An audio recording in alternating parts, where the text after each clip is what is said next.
Hello বন্ধুরা, সবাইকে মায়েরার birthday special mini ব্লগে স্বাগত।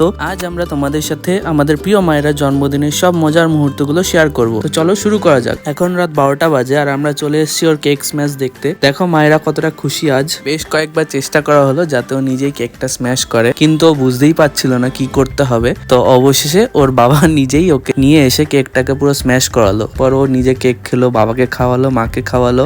তো সব মিলে খুব সুন্দর একটা রাত কাটলো। ছোট্ট মায়েরা বসেছে এখন বার্থডে স্পেশাল লাঞ্চ করতে, আর দেখতেই পাচ্ছ কত সুন্দর আর রকমারি পদ রয়েছে এখানে। কেউ দেখে বলবে একটা 1 বছরের বাচ্চা এত সুন্দর করে খাবারগুলো খাচ্ছে। এটা হলো পুচকুটা স্পেশাল কেক। সন্ধ্যাবেলার পার্টি এদিকে শুরু হয়ে গেছে আর ফ্যামিলির সবাই এসে পড়েছে মায়েরার সাথে সময় কাটাবে বলে। সবার সাথে সাথে মায়েরাও খুব মজা করছে। এখন সময় হয়েছে কেক কাটার। দেন ওর বাবা মা ওকে ধরে কাটালো এবং খাই দিল। আজকে মেনুতে ছিল স্টার্টারে ফিশ বল এবং কোল্ড ড্রিঙ্কস, পরে মেইন কোর্সে ছিল চিকেন বিরিয়ানি, তার সাথে চিকেন কোরমা, আর শেষ পাতে আইসক্রিম। আশা করি সবাই ভালো থাকবে। ধন্যবাদ।